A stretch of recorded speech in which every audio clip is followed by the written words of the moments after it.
Today, I'm thrilled to welcome an exceptional guest to share her insights that will transform the way you look into the mirror. Today on the show, we have Julie Nee, a dynamic speaker, seasoned trainer, and leader with 25 years of business experience, including a significant tenure at the Hershey Company, co-creator of the Power of Positive Leadership training program at the John Gordon Companies. Julie's impact is very undeniable. She's not just a professional. She's a passionate teacher of positivity, heart-centered leadership, and enthusiasm. In this episode, Julie unveils the essence of her book, Mirror, Mirror, 5 Reflections to Clear the Fog and Help You Shine. Julie has crafted a framework that empowers individuals to embrace their authenticity and remove the distortion that limits their potential. Today's episode will inspire personal growth, authentic connections, and a belief in yourself to keep going after those goals. So let's dive in. Julie, welcome to Life Without Secrets. Wow, what a beautiful introduction. Thank you so much. I'm so happy to be here. You know what? It's actually one of my favorite things to do. Some people are like, record your introduction beforehand. And I'm like, no, I want them to hear the words spoken to them because they matter. And like they are amazing. And that's why I'm having you on my show. Like you've done a lot of work and I want others to learn from you. So thank you Thank for you. coming on here. Yeah. So you've done all these amazing things, right? You've worked in the Hershey Company, you co-created the Power of Positive Leadership. You have this a lot of success in business and leadership and sales, marketing, right? So I'm actually curious because I really like to dive into the person and like what was going on behind the book and like learn about you and your personal journey, because I think that that really sets the stage for others that are maybe walking through similar paths and wanting a solution, right? So I want to know like what was inside of you that led you to write your book, Mirror, Mirror? Yes, well, it's interesting because when I left Hershey about a little more than 8 years ago and I joined John Gordon and his team, I started being surrounded by a lot of authors. So obviously, John Gordon is a best-selling author, but a lot of people on our team are authors. And I think when I first joined, I never thought I would write a book. I'm a business person, right? I've been successful in business and now I want to speak. And I never really knew or thought that I had a book inside me. But the more I got inspired, number one, just by the people around me. And then two, I went through some things and I wanted to share more about those things and what I learned in the process. And one of those, and it's not the story in the book. It's in there in pieces, but it's not the main story.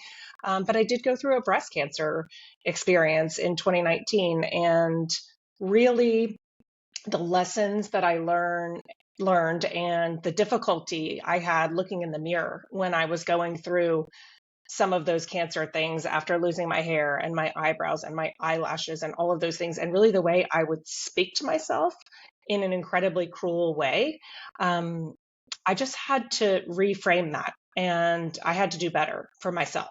And so some of those things that I learned during that time really helped me create the framework for Mirror Mirror. Wow.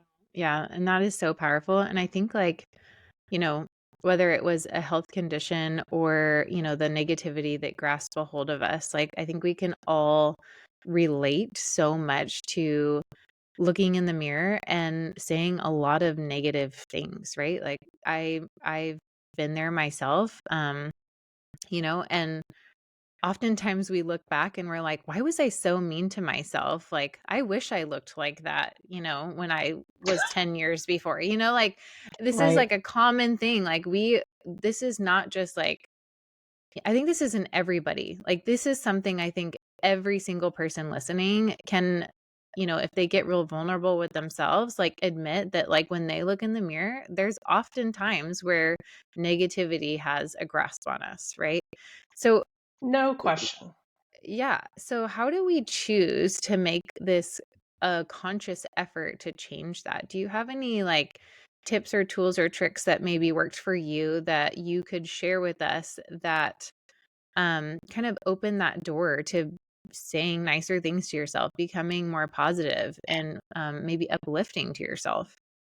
Yes. And I think the very first thing is awareness, Mm-hmm. noticing it and being able to stop it in its tracks because we all do it. Mm, And oh, by the way, I might be somewhat of an expert on this. I still do it all the Yeah. time and I have to stop myself. So I think the very first thing is, I may step in front of the mirror in the morning and I may go, oh, the wrinkles or my gray roots or I've gained a few pounds or whatever those things I'm starting to say. And I literally have to say, stop, stop. What can you say that's positive about yourself?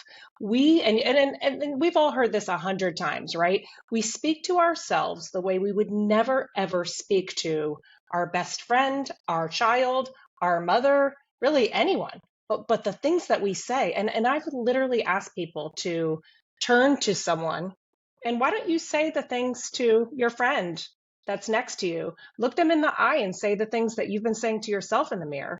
They Yeah. can't do it. They won't do it because it's so cruel. So part of it is really awareness. And for me, especially when I was going through the cancer thing, it was scary.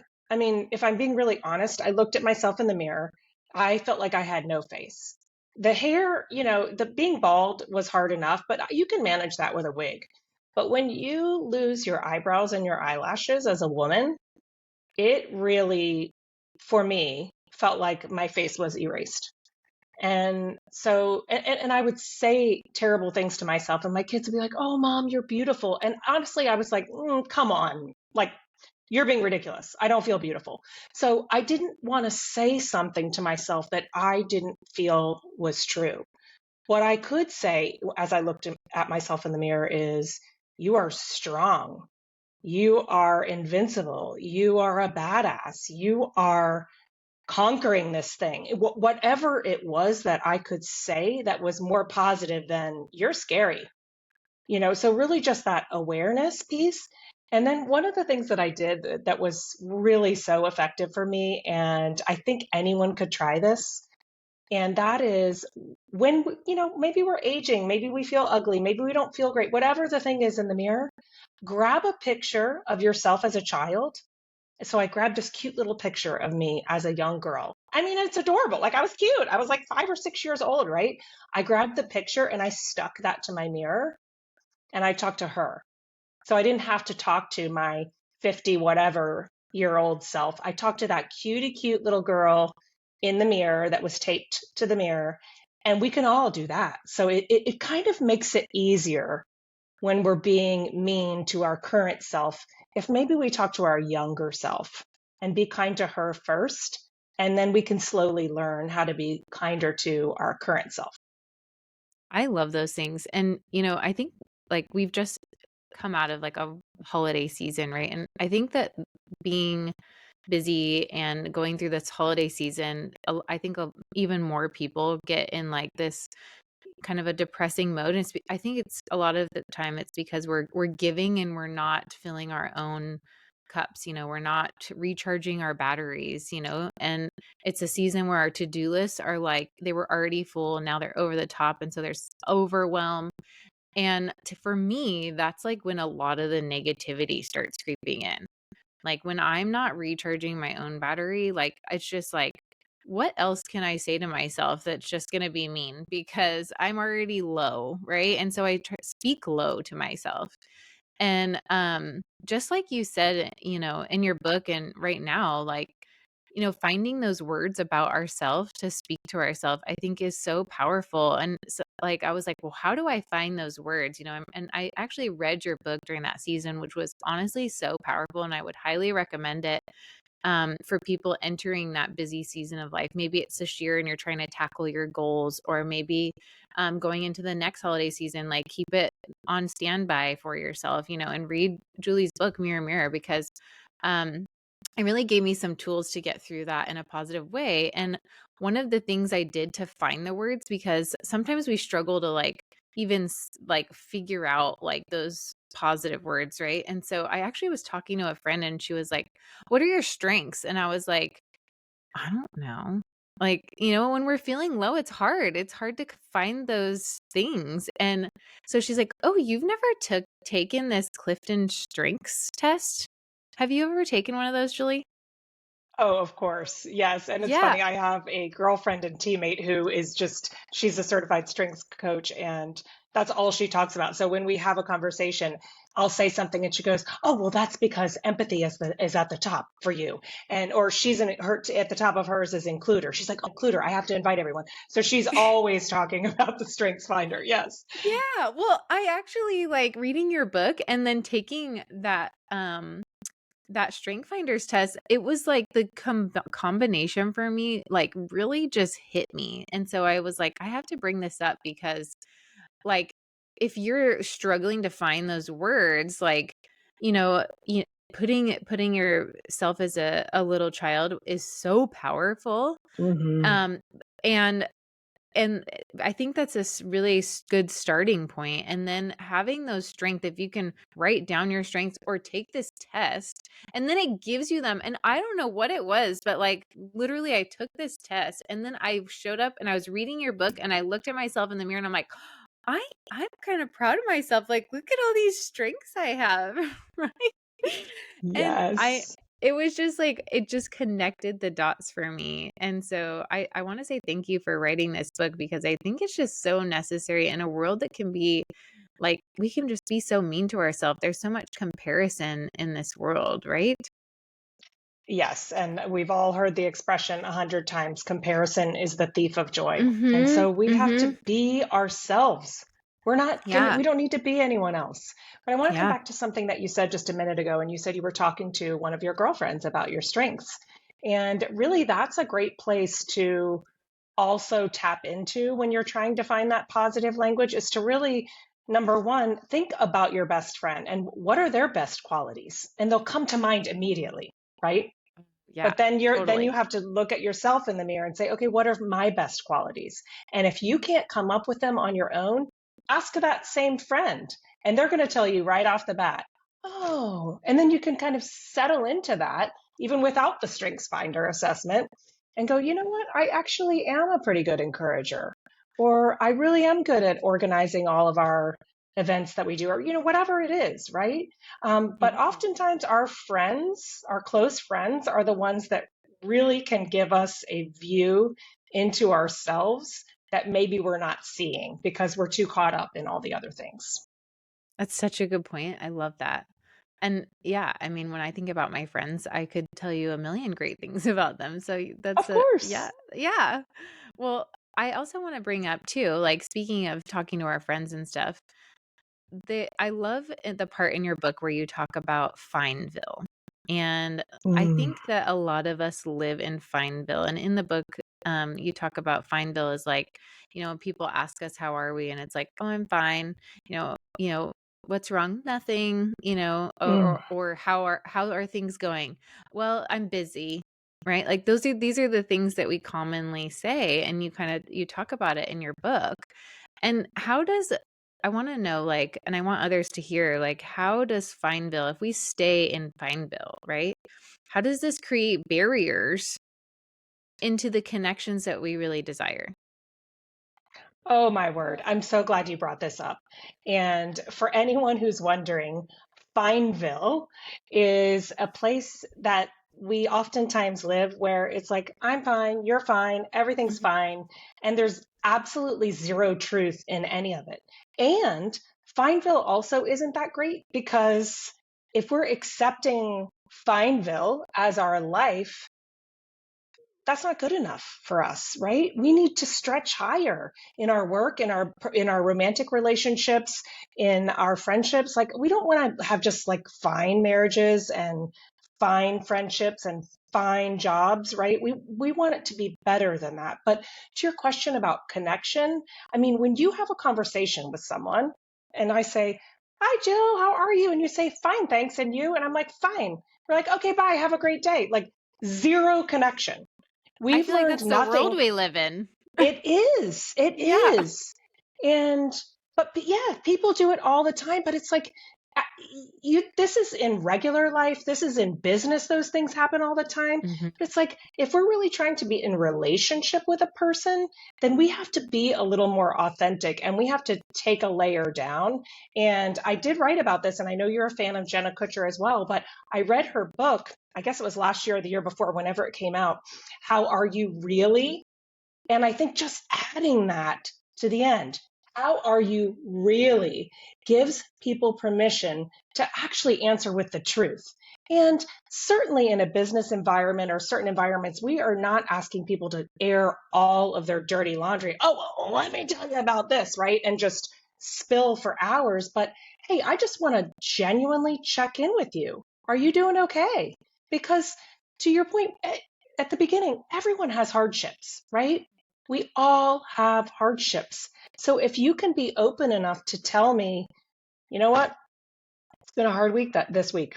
I'm struggling with one of my kids, or something really hard happened at work, or I'm not feeling well, or whatever it is, then I can lean into you and we can build a stronger connection. And the truth is, every friendship I've ever had, every deep friendship I've ever had in my life has been a result of someone sharing something vulnerable, because then people draw closer. If we just stay on the surface, there is no connection. Yeah. Yeah. So is there anything that you can think of that would make, because it can be scary, right? Because we're opening ourselves up for rejection. Um, maybe that person won't think we're as good of an employee, or, there's so many things that we open ourselves up to that we can perceive, right? And before we start talking as a negative. So how do we learn to show up and be more vulnerable? Is there anything that has worked for you in your life, or is it like, what was the process for you and how did that help you in your life? Well, it's interesting. I'll share an example. So when I was at Hershey and I joined I was promoted into the last role that I had before I left to join John Gordon. And I had a team of mostly men. And they were all about, hey, how's it going? Great. How are you? Move on. And then we just moved into the business, right?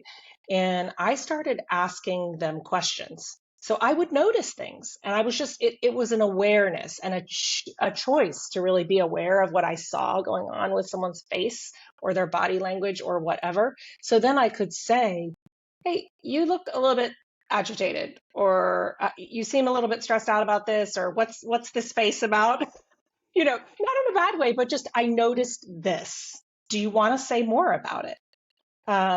And starting to give, especially the guys, the permission to do that, it was incredible how our relationships developed. So it's not about, hey, tell me all the things, right? It's just getting a little bit more of a nugget than I'm fine, thanks, and you. Just a little bit more. We have to take down the masks. And I know you read the book, so I talked about kind of the I'm fine as being one of the masks that we wear. We all do it. And I'll tell you another story. The day I found out I had cancer, I had to go to the grocery store and do all the things and whatever. Like, life goes on, right? Everyone's life goes on, even when things are hard. So I went to the grocery store and I was getting in the checkout line and I was like, please, please, please, please, please let the cashier be nice to me. Because I knew I was like on, like, there, it wouldn't have taken much to tip the tears right out of my eyes. And she was nice and it was great. But the point is, we're all struggling with something. And if someone says, like, tell me how you're doing, really, I could have said, you know what, it's a tough day. And the fact that you are so nice to me right now made all the difference. A lot of times, people in these jobs operating all over the world in our lives, they don't know how impactful they really are just with a smile, or a how are you doing today, or thank you so much, or whatever they're going to ask. It's just that awareness and that real checking in with other humans. Yeah, yeah, it's so powerful. And you know what? Speaking of smile, I want people to know, because When I read your title, it's Mirror, Mirror, 5 Reflections to Clear the Fog and Help You Shine. Um, can you talk about the title a little bit? Because I actually learned a lot in your book. I was like, oh, I'm thinking like clear the fog, like, take the fog away from there. But it's actually, can you talk about like what does fog mean and what is your acronym for shine and how can we kind of Yes. apply that to our lives? Yes. So when I really thought about clearing the fog kind of stands for forgetting our greatness. So you get out of the shower in the morning and your mirror is all fogged up and you can't see your greatness in its full capacity and awesomeness, right? So fog is forgetting your greatness. And then shine, the acronym is this. So the S is smile. And inside the smile section, I really started by talking about smiling, but really the power of it. If you look up research on smiling, I did a lot of research for this book. And if you look up research on smiling, you will see so many phenomenal things about what a difference it makes. And there are studies that show just the simple act of like turning the corners of your mouth upward Yeah. actually starts to change your mood, even if you're not in a good mood. Like, even if you're faking it at first, it starts to release a little bit of serotonin in your brain so you can start to change your mood. And there's so much more, but one of my favorite bits of research about smiling is that we can catch a smile from ourselves. So smiles are contagious. I'm smiling at you now. You're smiling back at me. We mirror each other all the time. But the fact is, if I smile at myself in the mirror, I can catch it. And that contagious factor of being able to change myself and my mind and my mood by smiling at myself in the mirror. I don't have to rely on somebody else smiling at me. I can start to do it myself. So just lots and lots about smiling. And you think about it, it's free. We can all give it generously and we can all happily receive it and continue to pass those things along. So there's a lot more in that section, but that's the general gist about the S, smile. And then the H is harmonize. And then there's two messages really inside there. One is about having your dreams, your words, and your actions in alignment. So in harmony, right? So if I say I want to write a book, then I should probably be typing some words every day, right? Maybe I should be spending 10 minutes a day or an hour a day or reallocating my time on the weekends or whatever it is. If I say I want to lose 10 pounds, I probably should schedule some workouts and maybe I should skip the burger or whatever it is, right? So just having that stuff in alignment. And then that second part of harmonize is what we were just talking about around really taking down our mask and showing our real selves. So bringing our authentic selves to the world. And then I is impact. And impact, we can kind of take our own brain down the path of some of these things. But of course, we want to make a positive impact on the world. But there's a big piece in there about self-awareness. There's a study that I found that says 90% of us think that we're self-aware, but actually only 10 to 15% of us are. And that's a gigantic Oh, gap. that's So we think huge. we know what we're bringing to the world, right? But we're not really bringing what we think we're bringing. And so taking a little bit of a step back and a look in the mirror, and I heard this incredible question in a sermon and I sort of built it. But the first question I heard in a sermon a couple years ago was, what's it like to be on the other side of me? And I thought, wow, that could bring you some self awareness. So I built Ah, that out a little bit more and said, hey, let's ask this question in multiple areas of our lives. What's it like to be on the other side of me for my husband? What's it like to be on the other side of me for my kids? What's it like to be on the other side of me with my colleagues or my coworkers?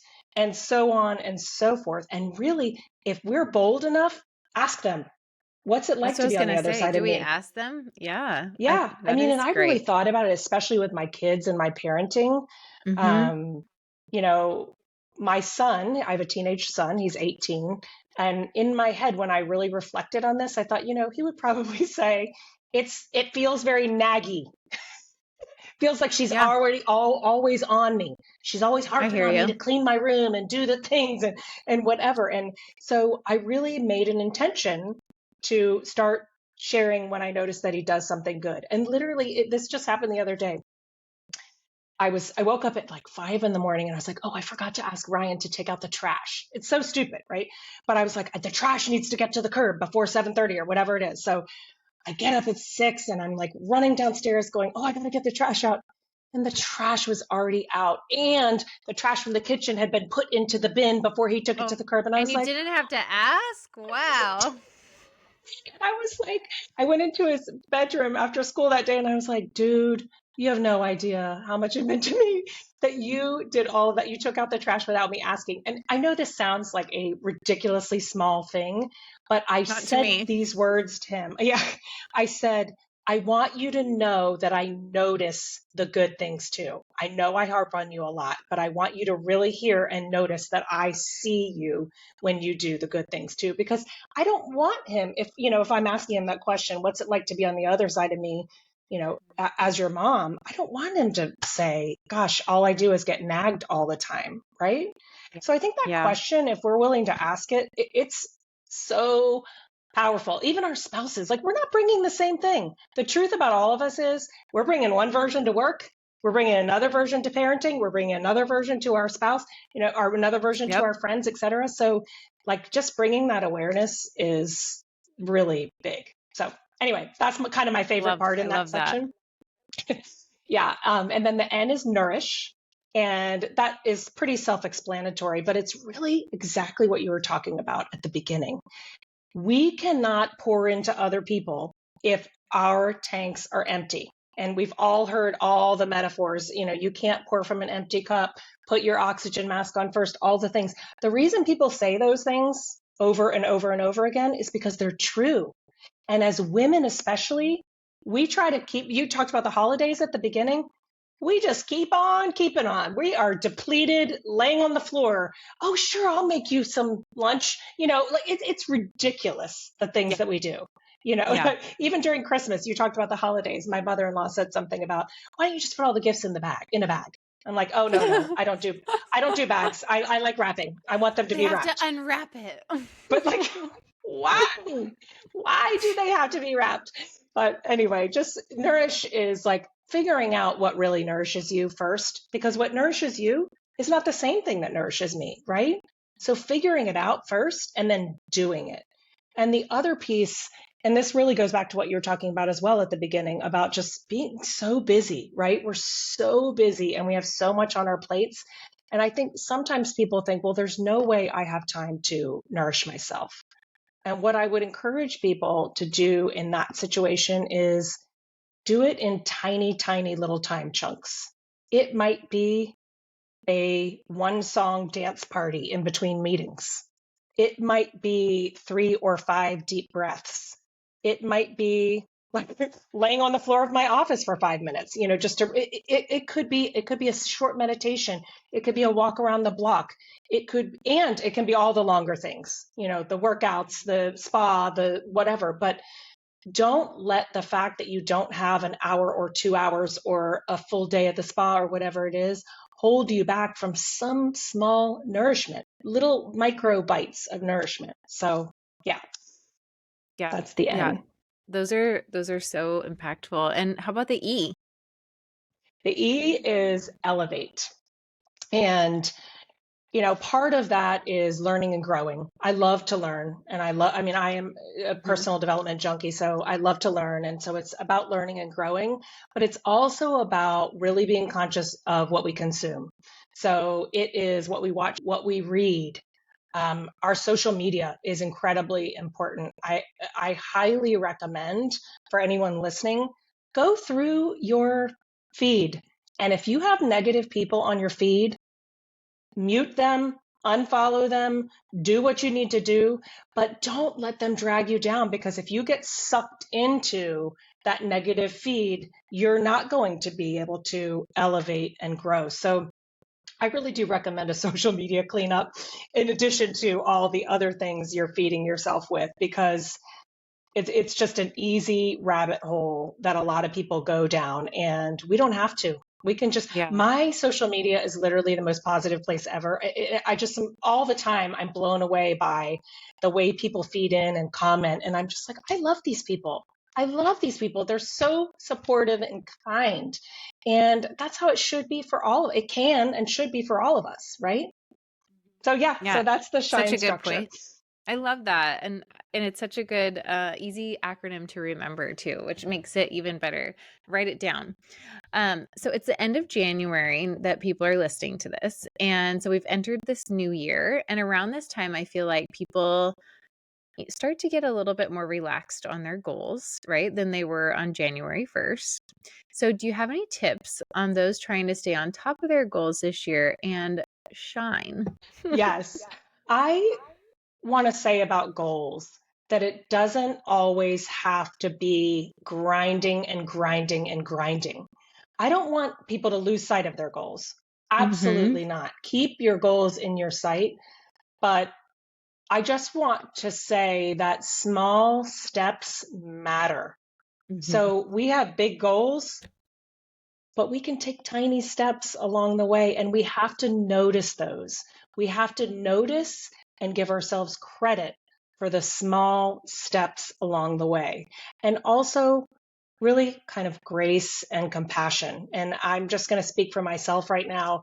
I've been sick a lot in the past few weeks. I had the flu and started to come back, and then I got COVID, and I'm still trying to come back from that. And so many people have been sick. So I know I'm not alone, but I started kind of going down that path that you talked about around, gosh, I have all these goals and I want to do all these things. And I started kind of getting angry with myself. Like, why can't you just get up and start cranking this stuff out? And I literally cannot right now.